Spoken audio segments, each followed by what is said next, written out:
পরমব্রত চ্যাটার্জি এবং পিয়া চক্রবর্তীকে নিয়ে আলোচনা সমালোচনার রেশ যেন কাটতেই চাইছে না।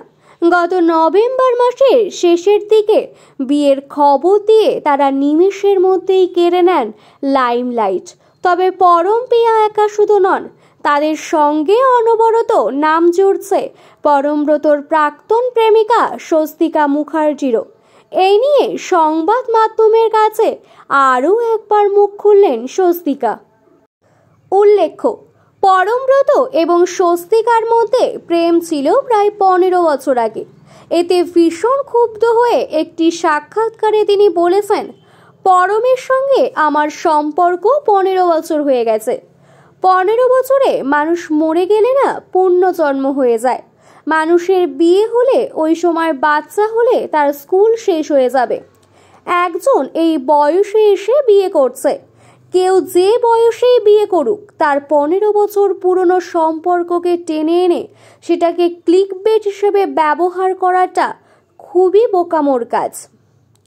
এরপর সোশ্যাল মিডিয়াকে প্রায় ধুয়ে দিয়ে তিনি বলেছেন, এখন ফেসবুকটা পুরো পাড়ার জেঠিমাতে ভর্তি, যারা সব কিছুতেই টার্গেট করেন। স্বস্তিকার কথায় তিনি একা শুধু নন, সকলেই এই ট্রোলিংয়ের শিকার হচ্ছেন এখন। তবে বিশেষ করে মহিলারা সোশ্যাল মিডিয়াতে সবথেকে বেশি কটাক্ষের শিকার হন। এই প্রসঙ্গে তিনি পিয়ার কথা তুলে ধরেন। বিয়ের খবর জানাজানি হতেই পিয়াকে যেভাবে অনবরত আক্রমণ করা হচ্ছে তাতে বেজায় ক্ষুব্ধ হয়েছেন স্বস্তিকা। তার কথায়, ট্রোল করলে হোমওয়ার্ক করে করা উচিত। পিয়া কি কাজ করেন সেটা একটু রিসার্চ করো, তারপর বলুন উনি এই কাজ করেন। উনি আর একটা খারাপ কাজ করলেন পরমব্রতকে বিয়ে করে, সেটা না বলে প্রাক্তন বউ, বর্তমান বউ, এগুলো কি প্রশ্ন তুলেছেন স্বস্তিকা। স্বস্তিকা এও বলেছেন, পিয়া অনুপমের দ্বিতীয় স্ত্রী, তবে অনুপমকে নিয়ে ট্রোল করা হয়নি।